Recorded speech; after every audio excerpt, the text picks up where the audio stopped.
E foram a um lugar chamado Getsemane. E disse aos seus discípulos: assentai-vos aqui, enquanto eu oro.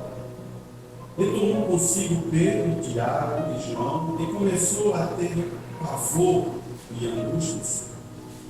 E disse: a minha alma está profundamente triste, até a morte. Ficai aqui e vigiai. E tendo ido um pouco mais adiante, prostou-se em terra e orou para que, se fosse possível, passar dele aquela hora. E disse: Pai, todas as coisas são possíveis, afasta de mim esse cálice. Não seja feita, porém, o que eu quero, mas o que tu queres. E chegando, achou dormindo. Então disse a Pedro: Simão, dormes? Não podeis vigiar uma hora? Vigiai e orai, para que não entreis em tentação. O espírito, na verdade, está pronto, mas a carne é fraca. Depois, outra vez, orou e disse as mesmas palavras.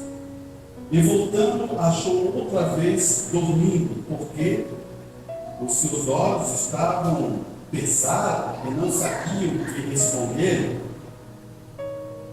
E volta a terceira vez, disse: dormi agora, descansai, basta, é chegada a hora, eis que o Filho do Homem vai ser entregue nas mãos dos pecadores. Jesus Cristo aqui está em desespero. Eu quero que você entenda que existe uma só fé, um só batismo, um só Senhor, né? Um só Criador, um Deus, né? Isso nós sabemos, nós somos filhos de Deus, sabemos disso.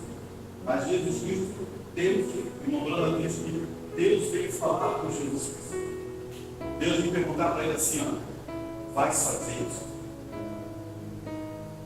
Aqui está. Todos nós temos fé. Eu quero que você entenda, você tem fé. O irmão Brana prova que ele tem fé, falando sobre uma jovem que estava com um problema doente e que ele teve que ir lá porque ela não tinha uma fé para manifestar aquela cura. E ele fala assim: você tem fé? Ela ficou e disse que não tinha essa fé. O irmão Brana assim: vou te mostrar a fé. E ele pega, anda e mexe os lustres em cima assim. Ela no momento pensou que isso aí seria outra coisa, mas ele estava mostrando que ele tinha uma fé e uma convicção para mexer aqui.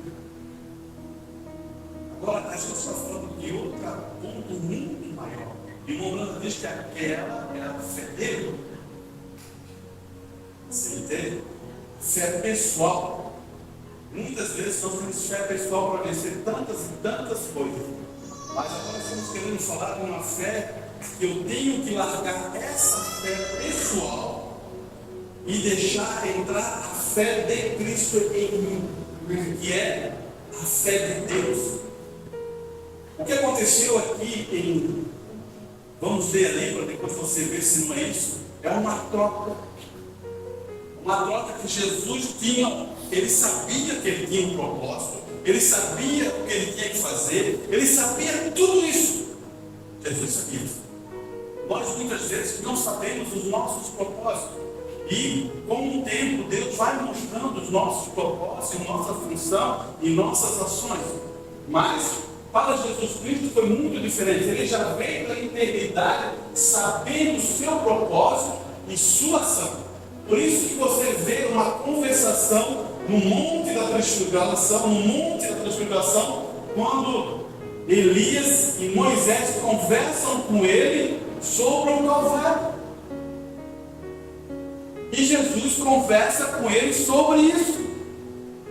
Só que Pedro e Tiago e João, Pedro já não queria sair mais daquele monte, porque aquele monte era a bênção, era a unção, era o poder envolvido ali. Nem nós queríamos ser aquele monte.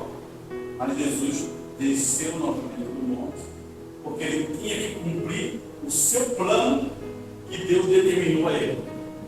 Agora escute bem, vê se não cai. Você está aí com o mesmo versículo 14? Vamos ver se a gente acha aqui. 32. preste bem atenção, vamos pegar aqui. Ele vai dizer no 34, ele diz: minha alma está profundamente triste até a morte. Ficar aqui e vigiar. Então ele tá dizendo o que está acontecendo com ele. Quais as coisas que estão trabalhando em sua vida naquele momento no Getsemane. Irmão, o Calvário não foi a vitória. A vitória foi no Getsemane. Grave o que eu estou falando para você. Se ele não vence no Getsemane, não existe Calvário. Você percebeu? Por isso que isso é fé. Grave o que eu estou falando. Isso é fé. Ele venceu no Getsemane através da fé. E aí sim, ele foi como um vitorioso ao Calvário. A gente tem que entender isso, porque muitas coisas na nossa vida você vai ter que vencer pela fé, para depois você levantar os pés vitorioso aquela ação. Escute o que ele está dizendo aqui. Então ele estava aflito, ele estava tão triste, triste de morte. E aqui estava ele dizendo, ele fala aqui, ó. Ele vai usar o 36, vou pular para o 36. Ele diz: Abba, Pai, todas essas coisas são possíveis, afaste de mim este caso, e não seja. Aqui ele vai dar um ponto em vírgula e fala assim: Pai, eu sei que todas as coisas são possíveis, afaste esse caso. Você viu que a fé dele está falando uma coisa? Para quem fazer o quê? A fé dele está falando uma coisa, mas assim, afaste esse caso. Ele sabia que a prova é dura, a luta é tremenda. Ele está pedindo uma coisa que qualquer um de nós faríamos: impedir, afaste isso. Mas irmão, tem uma coisa que Deus quer que nós tenhamos. Ele quer que nós tenhamos teste em nossas vidas para nós provar Deus. Irmão, se você tem um teste em sua vida, se você tem uma prova na sua vida, é para você provar a Deus. Amém. Então preste atenção no que ele está clamando aqui. Ele diz: Senhor, eu sei que tudo pode fazer, afaste isso, mas não seja feito a minha vontade. Você percebeu aqui Jesus agora de novo? A minha vontade, mas seja feito o quê? A tua. Agora ele trocou a fé que ele estava numa luta, dizendo isso, e colocou a fé que vem de Deus, a palavra perfeita, em seu coração. Amém. Houve uma mudança. Você vê como um cristão está dando, ele pede para não passar por aquilo, e agora ele toma: mas não seja feita a minha vontade, toma a tua palavra. Amém. Você percebeu? Muitas vezes nós queremos a nossa vontade, esquecemos da vontade de Deus. Me dê a tua vontade para a minha vida. Você tem coragem para dizer isso? Amém. Você está entendendo? E aqui ele está dizendo uma coisa importante. Quando ele fala essa questão, ele usa: afasta de mim esse caso, não seja, porém, o que eu quero, mas o que tu queres.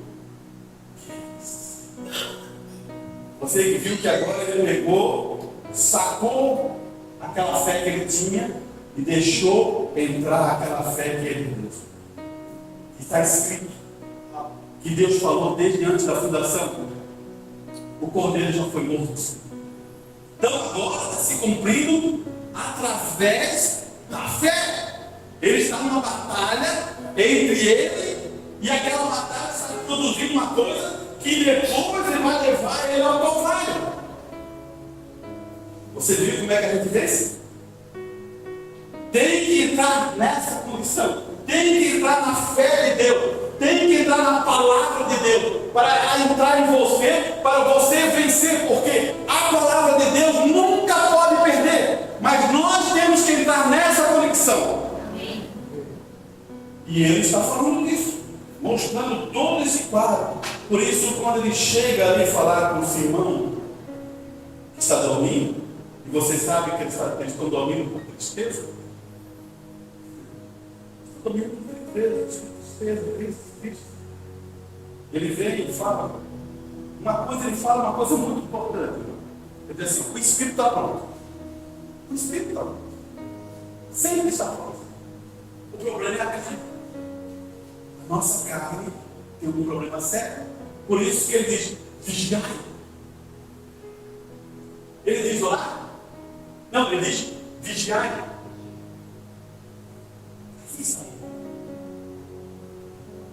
Você conhece a inclinação da sua carne? Vigiai. Você entende o que acontece, o que essa carne quer executar? Vigiai. Claro que ele vai dizer depois assim, orai. Você vigia e você ora. Quando você vigia, você ora porque você sabe que está vigiando. Qualquer pessoa que trabalhou na vigilância está vigiando para não ser o quê? Aquele local assaltado, roubado, ou ser um vandalismo, alguma coisa. E isso no lado espiritual é a mesma coisa. Você está vigiando para não ser o quê? Assaltado.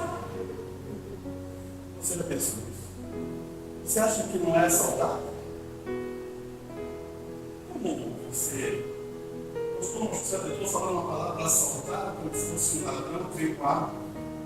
Mas Satanás que assalta onde? Em tua mente. Satanás vem direto em tua mente assaltar. Ele coloca uma palavra. E a partir daquela palavra ela entrou. E você toma aquela palavra, você pode mudar todo o plano de Deus. Por isso que Jesus falou assim, não seja feita a minha vontade, mas seja feita a tua, Senhor. E essa é a noite que podemos guardar nessa palavra dentro do nosso coração em relação a isso. E eu quero ler aqui a escritura que fala assim, Gálatas 2:20, ele fala assim, Paulo fala assim, preste bem atenção, será que Paulo falou só por falar? Ou porque ele tinha isso? Estou crucificado com Cristo. Contudo, vivo, contudo, não eu. Não eu. Se lembra que o irmão lá fala do eu? O eu é o meu maior inimigo. Você percebeu que Paulo está falando assim? Vivo, mas não eu. Porque ele crucificou o eu. E ele diz assim, mas Cristo vive em mim. Então, o meu eu já não tem mais poder sobre mim. Quem está vivendo agora em mim é Cristo. Amém. Essa é a mesma linguagem que Cristo estava fazendo. Não seja feita a minha vontade, Pai, mas a tua. Amém. Então Paulo ele está mostrando um quadro para nós entendermos. Esse eu que é o causador de problemas. Você entende? Olha, se tem esse eu, preste bem atenção. Esse eu, ele quer um monte de coisa. Esse eu quer fazer tantas coisas. Esse eu, ele é vaidoso. Esse eu, tem vezes que ele é arrogante. Esse eu, olha, ele produz tanta coisa em nossa vida. Por isso que Paulo fala, crucifiquei esse eu. Agora quem está morando em mim é Cristo, que vive em mim. E a vida que agora vivo na carne, vivo pela fé do Filho de Deus. Quem controla agora a minha carne, sabe quem? É a revelação que Jesus deu para mim. Amém. Você percebeu? Você está precisando, está doente? Você aplica o quê? A palavra. Sempre falei isso. Aplique a palavra. Primeiro ore. Primeiro peça a Deus. Claro, você vai ao mesmo. Mas a primeira faixa que tem do Filho de Deus é pedir a Deus. Amém. Deus é o teu Pai. Deus é o teu socorro. Deus é o curador. Não há outro, irmão. Vamos voltar a essa questão de cura para a gente pegar um pensamento muito claro aqui, irmão. Ele não faz exceção de pessoa. Ou faz? Não. Ele escolhe? Não faz exceção. Então, em relação à cura, ele é o curador. Amém. Não existe remédio para curar. Não existe médico que cura. Não existe nada disso. Existe o Deus que cura, o curador. Claro que ele deixou remédios para ajudar. Claro que ele A medicina cresceu, que Deus deu graça para ensinar os médicos a poder fazer os cortes e tirar. Claro que eu creio nisso tudo. Mas você já percebeu que o irmão Orlando explica sobre isso? Ele fala assim: um médico pode cortar o apêndice, pode tirar aquela apêndice ali, tirar, botar lá fora. E quem cura essa cicatriz? É Deus. Será que o médico vai conseguir fazer a cura? Não. Estava conversando com a minha esposa, assim, primeiro estava conversando e falou: estava pensando, você leva uma arranha, leva um pote. Você não precisa fazer o ponto. Falei, quem que cura? É Deus.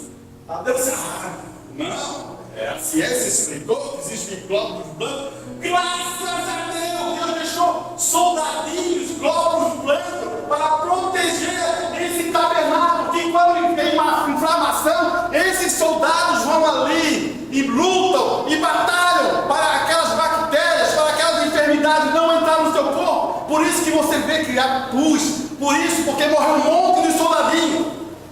Quem deixou ali? Deus.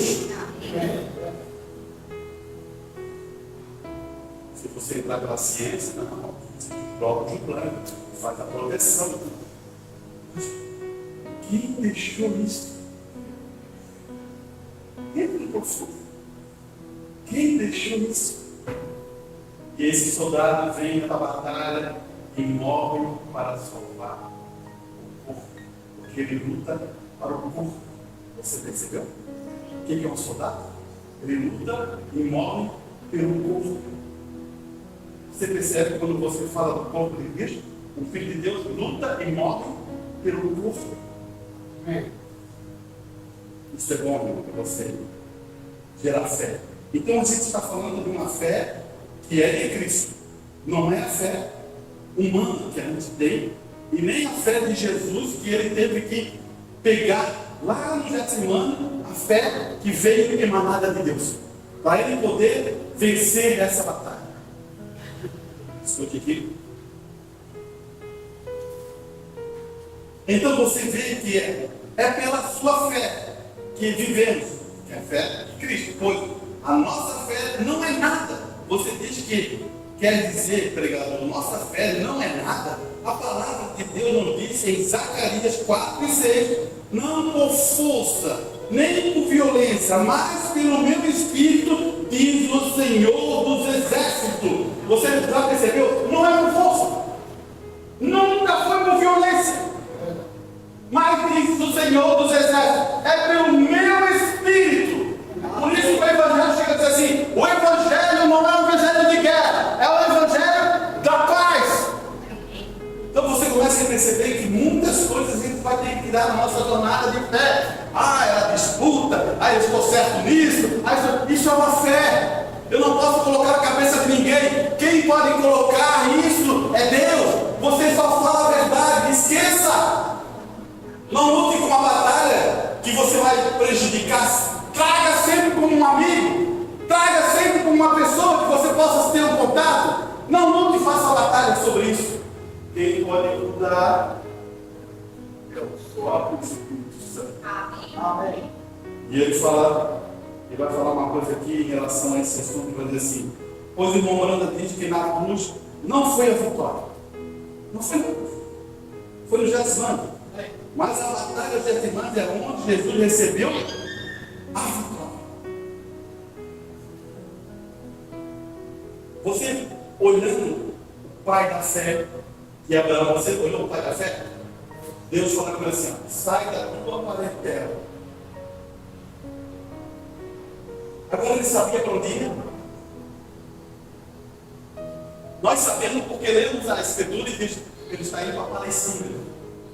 Mas não importava para Abraão para onde ele ia, importava com quem ele estava. Com Deus. Muitas vezes na nossa jornada de fé, não importa para onde estou indo, importante é saber com quem eu estou. Com Deus. Aqui está a chave. Então, muitas vezes, estamos indo para onde? Estamos indo para cá. Claro que a gente sabe hoje, por revelação pela palavra de Deus, porque foi aberto para nós que estamos indo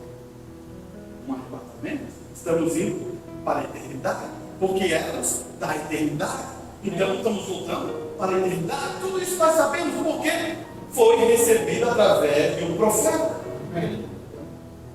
Mas estou falando para ti, importa se você está com Deus. Porque Enoque andou 356 anos da sua vida no caminho do Senhor. Importava para Enoque onde ele estava indo? Importa se você está com Deus?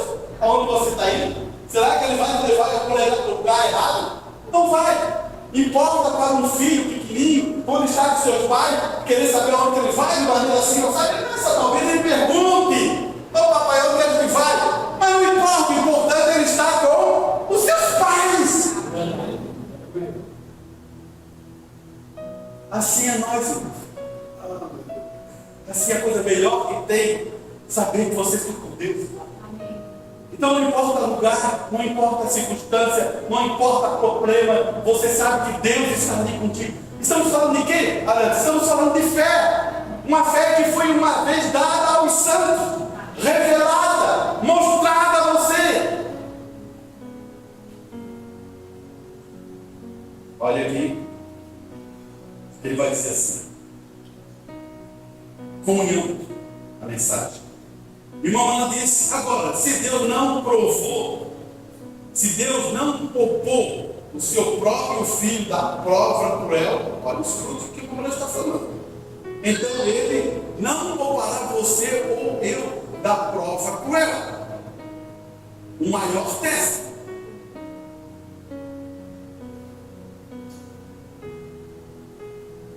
Você crê nisso? Não poupou o filho Jesus Cristo. Vai para nós.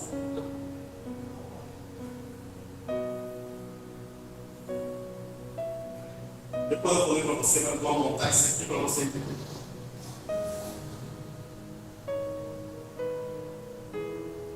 Calvário. Jesus morreu ali no Calvário.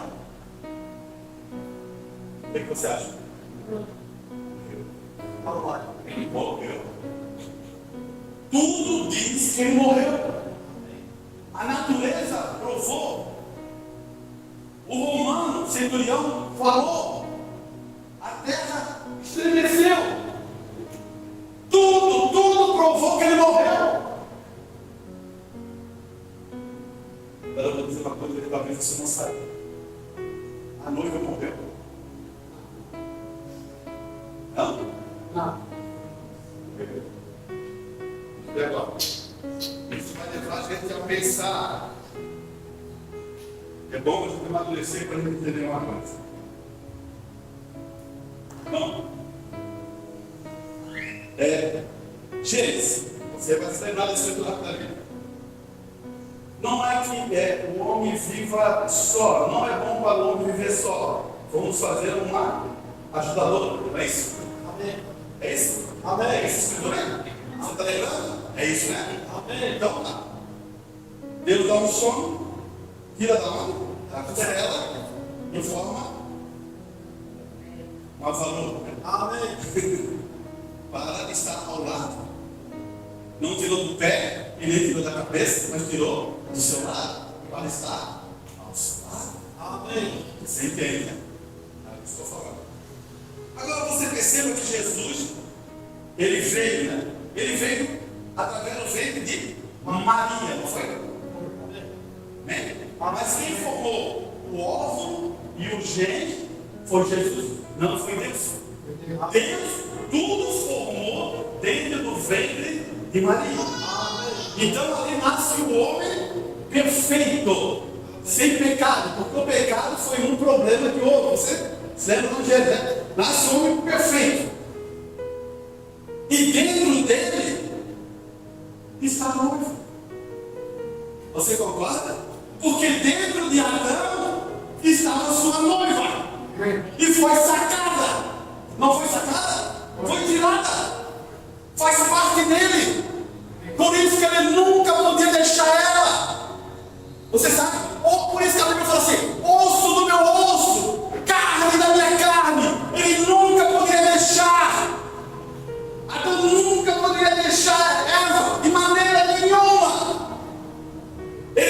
símbolo de Cristo. Agora Cristo está aqui. Ele está o homem e a mulher. O simbolismo você entende, né? Não estou dizendo sexualmente, mas o homem Cristo e a mulher, porque ainda não foi sacado. Mas Cristo que não foi sacado, vai ser sacado aqui no Calvário. Você se lembra? O soldado cravando a lança, sai a água, sai o sangue e sai o espírito. Aí a noiva está sendo formada. Agora, e é isso que eu preciso dizer para você. Ela não morreu. Você entendeu? Por isso que o irmão Manoel fala: se Cristo morreu, nós morremos. Se Cristo ressuscitou, nós o quê? Ressuscitamos. Ele está falando de uma coisa muito mais além do que a gente pensava. Agora você está sendo aberto os olhos para você entender da onde você veio. Por que você é a noiva de Cristo? Você veio do lado dele. Você veio na palavra. Vamos ver se a gente consegue achar aqui, para a gente ver o que ele monta na fala.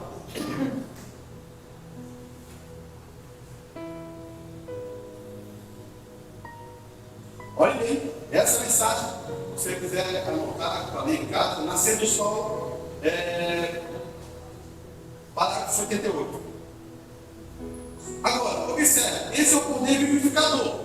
Zoe, Deus vivificador, Zoe, trazendo a palavra. A mente que estava em Cristo está em você, então. Agora, a mente que estava em Cristo está agora em você. A mente que estava em Cristo está em você. Por que ele está querendo dizer? Porque a palavra está na cabeça. Cabeça, ele vai passar isso para a sua própria noiva. Então, a mesma mente que Cristo tem, a noiva vai receber. Estou tentando lhe mostrar que você, quando Deus ressuscitou Jesus entre os mortos, quando Deus ressuscitou Jesus entre os mortos, quem ressuscitou? Deus! Ele também ressuscitou você. Também vivificou para a vida com Ele. Ele também te vivificou para a vida com Ele. Você agora está vivificado para a vida. Embora então você fosse apenas um atributo em seus pensamentos, olha o que ele está dizendo agora, um atributo, um pensamento de Deus, mas você é esse atributo em sua mente, e a mente de Deus, quando pensa, ela não pode mudar. Oh, graças a Deus! Aleluia! Eu sou um filho, Ele me elegeu. Você entendeu isso? Olha só! Então, quando está aqui em sua mente, mas Deus viu tudo nele no fim. Isso é pura predestinação. Vê, quando Deus olhou para o corpo, o Espírito deixou no jardim do Getsemane. Ele teve que morrer como um homem. Lembre-se, amigos, ele não precisou fazer isso, isso foi Deus. Deus ungiu aquela carne, que era a carne humana. E ele não tinha. Se ele tivesse subido lá como Deus, ele nunca teria morrido esse tipo de morte. Mas você pode matar Deus, mas ele não precisou fazer isso. Mas lembre-se, ele foi lá com você nele. Jesus foi lá, quer dizer, irmão, Jesus foi lá com você nele. Olha só. Vê? Vou lá pergunta. Deus nunca havia separado a noiva do noivo ainda. É aqui que vai ser a separação. É aqui no Calvário que vai ser a separação. É quando o romano crava a lança. Ele não tinha separado a noiva do noivo ainda. Então, quando Deus olhou para o corpo de Cristo, ele viu tanto homem quanto mulher. Quando Deus estava olhando o homem e a mulher. Não tinha se separado ainda. Por isso que a palavra diz: deixará o homem, o pai e a mãe, o senhorear a sua mulher, e esse corpo será um. Amém. Então, quando estivermos casando lá na eternidade, seremos o quê? Um. Amém. Olha aqui, ele vai terminar terminar o que eu estou dizendo aqui. A noiva e o noivo ainda. Então, quando Deus olhou para o corpo de Cristo, ele viu tanto homem quanto mulher. Tudo foi redimido naquele único corpo. Tudo foi redimido aqui, ó, no único corpo. O corpo de Cristo, o homem Jesus e a noiva de Cristo estava sendo redimida no Calvário, porque você morreu com Ele e ressuscitou com Ele. Para a vida. Olha aqui. Vê, eles são uma. A mesma palavra, a mesma fala do noivo, fala da noiva. Amém.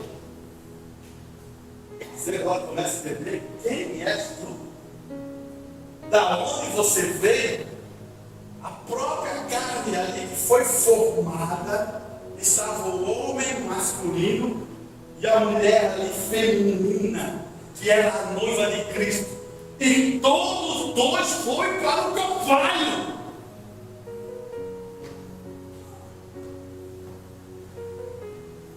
Olha, irmão. Vamos ver se eu leio aqui, vamos ver aqui Mateus. Você está aí?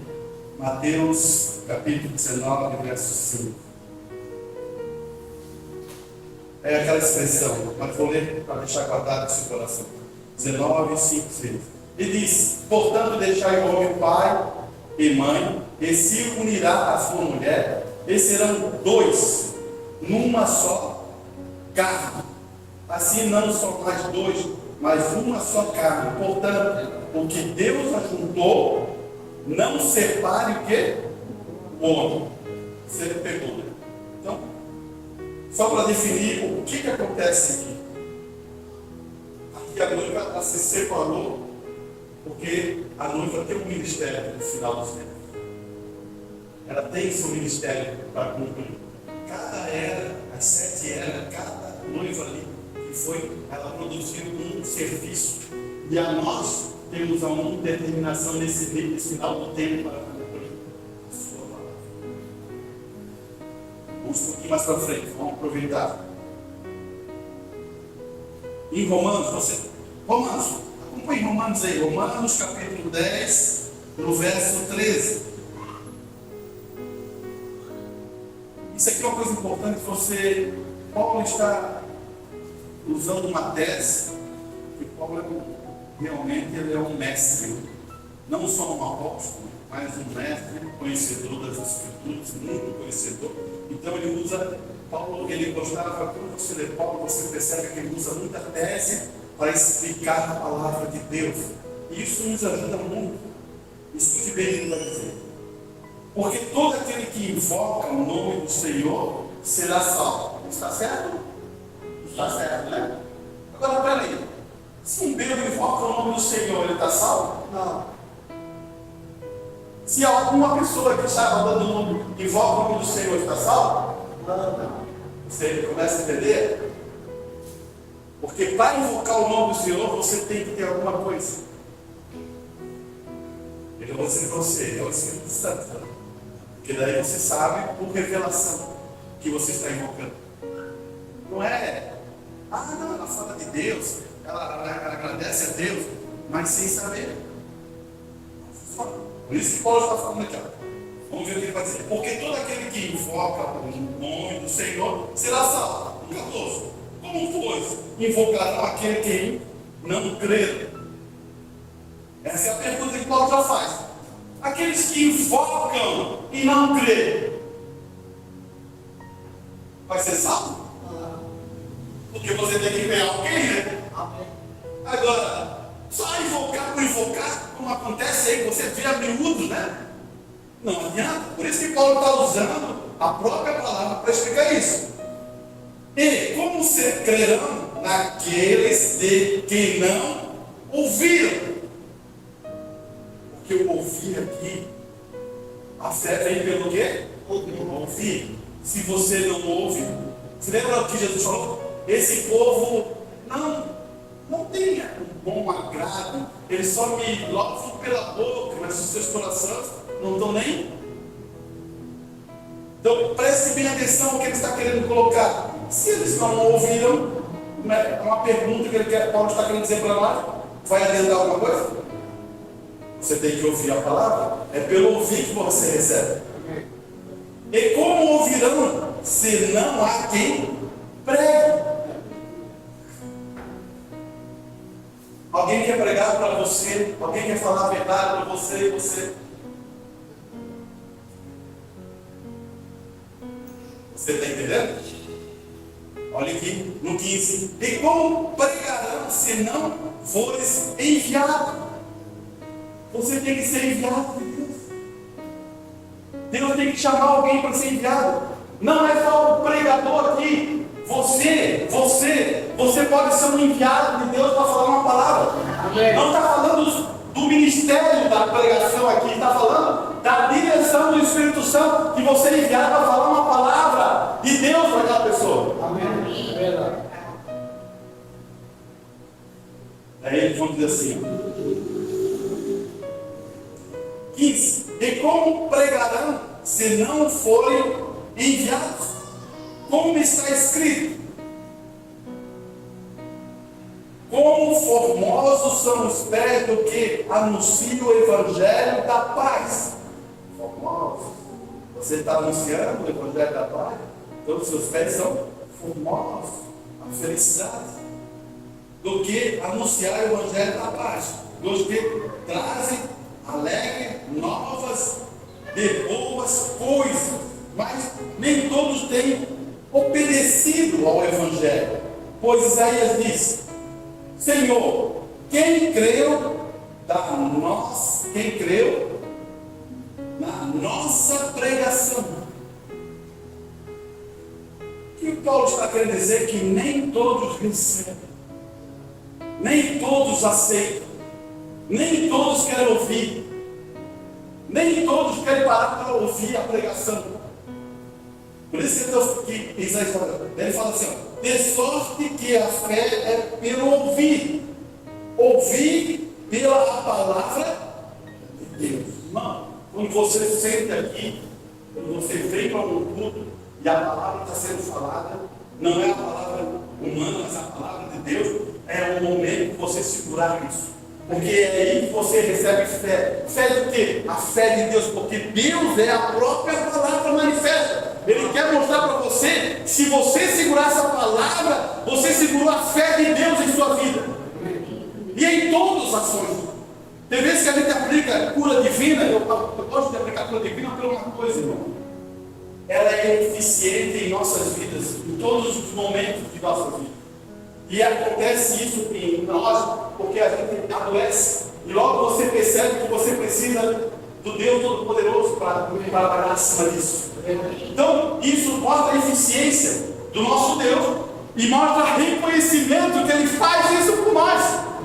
Então, isso nos gera fé para elevar uma fé que vai transformar nossos corpos. Por isso que você vai caminhando de fé em fé. Você entendeu? Fé em fé, até você estar em dia claro. Por isso que os nossos corpos serão transformados, porque você crê na palavra de fé. Vamos mais um pouquinho. Se pegarmos a palavra fé, você vai logo pensar: fé é. Sem fé é impossível agradar a Deus. Sem fé é impossível agradar a Deus. Deus é galardoador daqueles que tomam através da fé. Ele dá galardão, Ele dá bênção, Ele dá presente a você. Tá. Agora, se você pega só fé, fé é, a palavra diz que fé é substância. Substância o que é, irmão? Substância. É isso aqui. Mas ele leva além ainda. Ele diz: fé é uma pessoa. Você percebeu? Fé é uma pessoa.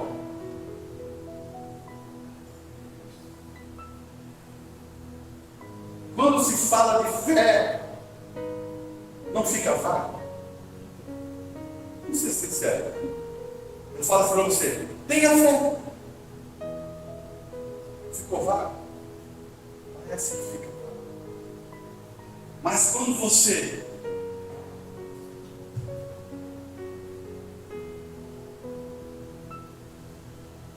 tem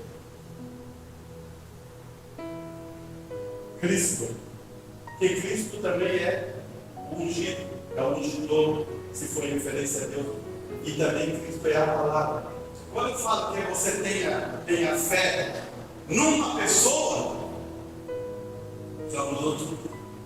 Sabe por quê? Porque essa pessoa morreu por ti, salvou a tua vida, libertou-te do inferno. Estávamos todos perdidos e não teríamos nem herança, nada, tudo perdido. E Ele morre por ti. Deus fala assim: tenha fé em Cristo. Fé é em Sua palavra. A única coisa que eu estou falando para você é que tenha fé em Cristo. Tenha fé em quem? Na palavra de Cristo. Aí você diz assim: mas eu estou passando uma circunstância, estou passando um sofrimento, estou passando uma dificuldade. Jesus fala bem assim: o meu jugo é suave, o meu fardo é leve. Você crê? Se você crê, você gerou uma fé e confiou no que Jesus disse. Daí Deus veio manifestar o que Ele prometeu para você. Ele vai manifestar aquilo que Ele prometeu a você. Por que as pessoas sofrem? Por que as pessoas se fazem isso? Por que elas estão assim em depressão? Por que elas estão complicadas? Porque a pessoa que refrigera, você confia? Eu não vou dizer que você vai passar noites difíceis, noites escuras. Não vou dizer para você, eu não quero enganar ninguém. Eu poderia pregar para já muito suave.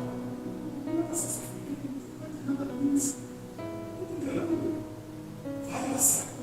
Agora, quando você passa por Cristo, eu já vou dizer para você, é diferente. É totalmente diferente. É como se fosse uma âncora segurando em tempos ali, chuva, trovada, aquele vento forte batendo, o mar batendo no barco e aquela coisa, aquela âncora segurando, porque aquela âncora vem da eternidade. Ela está segurando e não vai sair de lá. E o barquinho pode fazer assim, balançar assim. Ele não vai afundar, porque a âncora está lá em Cristo Jesus. É isso que ele está querendo falar. Ele diz assim: confia em mim, peça. Você pediu?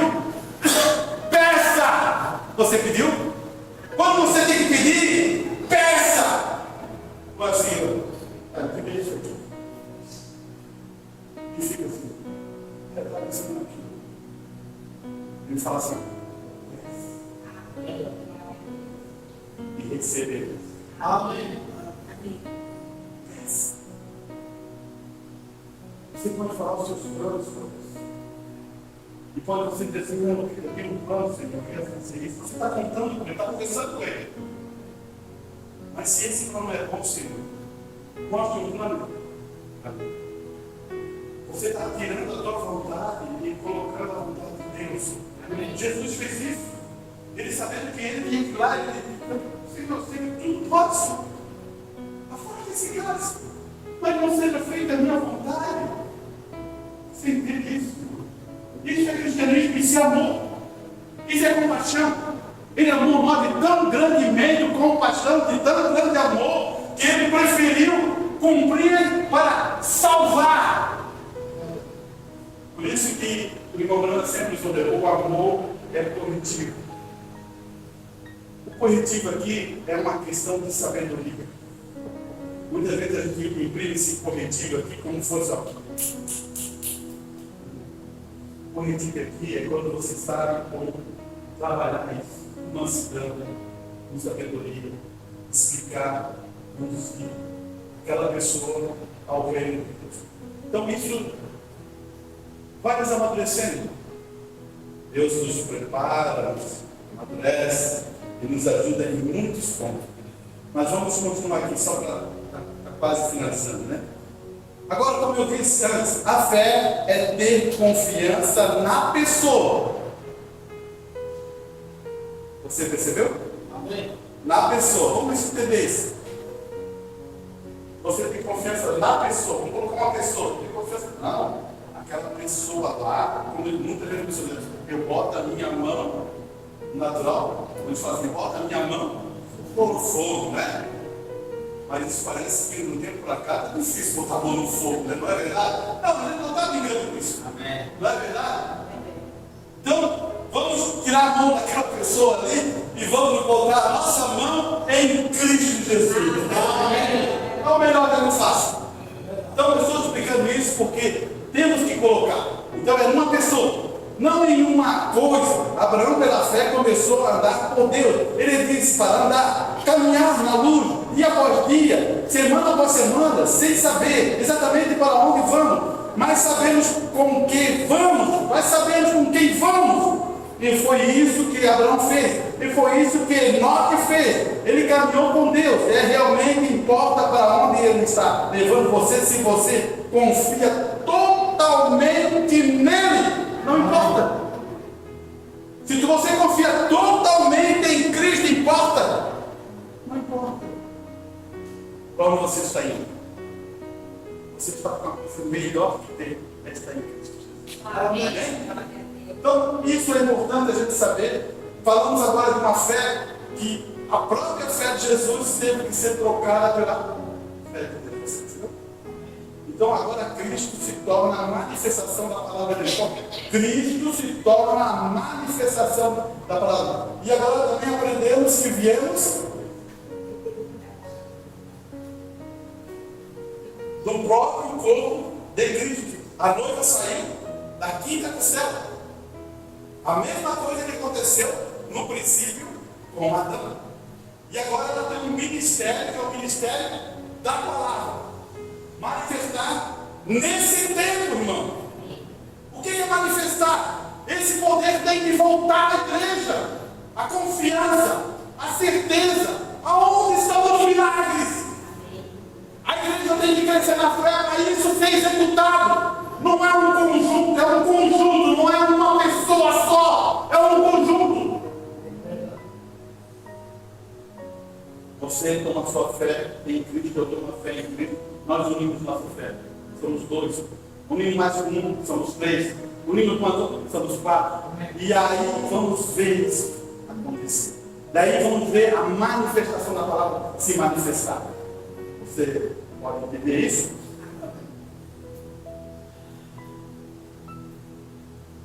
Jesus disse, devemos ser como criança para entrar no reino de Deus. E as crianças pequenas têm total confiança aos seus pais, desde que os pais estejam com eles. Aí que é a coisa, né? Eu me lembro uma vez quando era pequeno, porque eu sempre fui dos filhos. Quando era jovenzinho e era aqueles carnavais de rua, você lembra aqueles carnavais que eram na praça aqui? Eu não sei se você sabe, me ensinou a contar essa história. E meu pai e minha mãe, eles iam na praça 15, e o carnaval rodava assim na praça. Daí, eu com uns 5, 10 anos, 9 anos, e ele estava brincando na praça, estava com meus primos, qualquer para lá, qualquer para cá, e aquela multidão ficava ao redor daquela praça assim, e as coisas do carnaval passavam. De repente eu entro por um arbusto e saio no outro lado. Não sabia onde eu estava mais. Daí o que eu voltei a fazer? Eu voltei a.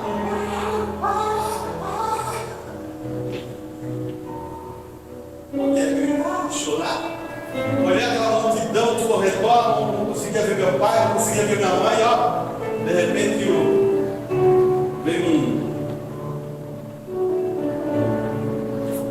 pintado de palhaço me pegou assim, e é muito desespero. Mas quando eu vi meu pai e minha mãe, o desespero acabou. Você entende, né? Quando Cristo chega, né?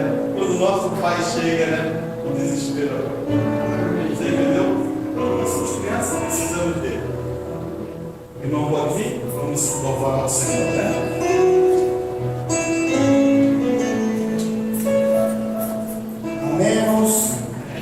Vocês creem que nós que é Jesus? Amém. Aleluia. Vamos cantar o hino de número 242. Vamos às palmas, irmãos. Amém. Minha âncora é Jesus. Graças a Deus.